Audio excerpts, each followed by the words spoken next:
Эле туугандар этеп болгула, жол тайгак. Лайк басып, видеонун көптөгөн адамдарга таратып койгула. Унаалар тоголонуп кетип атат. Этеп болуңуздар.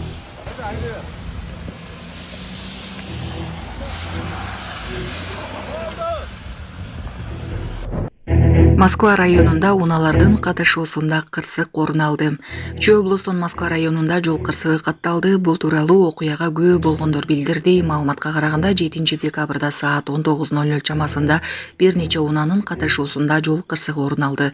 Кырсык Москва районунун Беловодск айылынын кире беришиндеги мечиттин жанында болгон. Сосновка жана Арал постунда оор жүк ташуучу унаалар үчүн чектөө киргизилди. Бүгүн 8-декабрда Жайыл районунун Сосновка постунда оор жүк ташуучу унаалардын бардык түрүнө саат 7:20 тартып убактылуу чектөө киргизилди.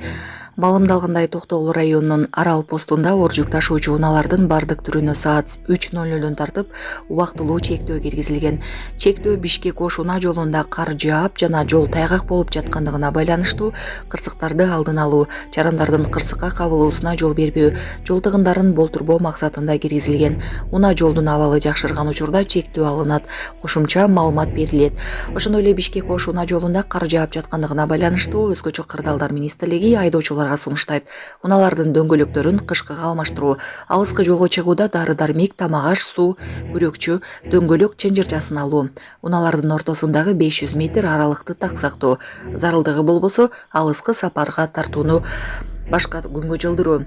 ОКМ кырсык катталган учурда 112 бирдиктөө кызматына токтоосуз байланышууга чакырат. Каракулжада жер көчкү түштү. Ош облусунун Каракулжа районуна караштуу Сарбулак айыл аймагында жер көчкү түштү. 7-декабрь күнү саат 17:00 чамасында Каракулжа Сарбулак ички чарбалык унаа жолунун 5-чакырымында жер көчкү түшүп, жол эки тараптуу жабылган. Ички иштер кызматкерлери тарабынан пост уюштурулган. Бул аймакка 2022 жылдын 14 июнунда жер көчкү кооптуулугу жогору болгондуктан ОКМдин мониторинг жүргүзүү жана божомолдоо департаментинин корутундусу чыккан. 8-декабрь күнү номер 26 ЖД тарабынан техника тартылып, жолду тазалоо иштери жүргүзүлүп жатат.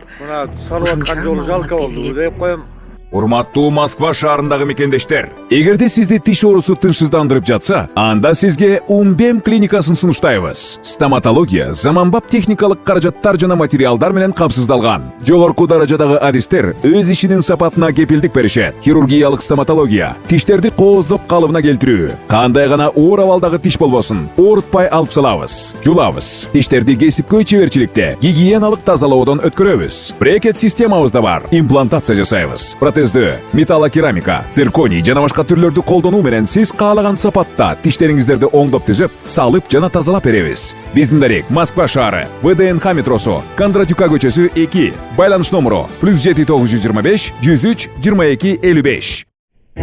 Франциянын президенти Парижде Трамп менен Зеленскийди жолуктурду. Париждеги Елисей сарайында Франциянын президенти Эммануэль Макрон, АКШнын жаңы башчысы Дональд Трамп жана Украина лидери Владимир Зеленский менен 3 тараптуу сүйлөшүү өткөрдү. Бул туурасында чет элдик басылмалар жазышты. Маалымдалгандай, сүйлөшүү Украинада болуп жаткан согуш туурасында болуп, жарым саатка гана созулган. Андан соң 3 лидер кол алышып, башка иш-чара кетишкен. Журналисттер билдирүү жасаган эмес. Макрон өзүнүн социалдык баракчасында биргелешип тынчтык жана коопсуздук үчүн күрөшүүбүздү улантабыз деп калтырган маалыматта. Ал эми Зеленский болсо эки мамлекеттин лидерлери менен болгон жолугушуу жемиштүү болгонун жазган. Айта кетсек, АКШнын лидери Парижге 2019 жылы өрттөн улам жарактан чыгып, кайра ачылган Дама чиркөөсүнүн ачылышына барган. 2023 жылдын январында Трамп Украинадагы жаңжалды 24 сааттын ичинде токтотуу боюнча сүйлөшүүлөрдү жүргүзө аларын айткан. Үстүдөгү жылдын май айында ал кайрадан Ак үйгө кайтып келсе, биринчи кезекте Орусия менен Украинанын ортосундагы жаңжалды токтотуу боюнча иш алып барарын билдиргени маалыматта кошумчаланган. Бишкектин көчөлөрүндө түнү менен 62 тонна туз себилди. Бишкек шаарындагы көчөлөргө туз себүү иштери жүрүп түнү менен жүрдү. Аны тазалык ишканасы алып барды. Бул туурасында медиадан кабарлашты. Маалымдалгандай, Жайыл Баатыр, Алы Токумбаев, Алыкулов, 7 апрель, Ахунбаев, Тыналиев, Кожобергенов, Садырбаев, Киев, Горький көчөлөрү, Чүй Жибек жолу, Манас проспектилерине туз чачуу иштери аткарылган. Жалпысынан 62 тонна туз чачылды. Ишкананын 35-40 жумушчусу, 14 атайын кышкы техника техникасы учурда линияда жүрөт. Белгилей кетсек, тазалык ишканасы буга чейин кампасында 3000 тоннадан ашык техникалык туз бар экендигин билдирип, дагы 2000 тонна келерин айткан.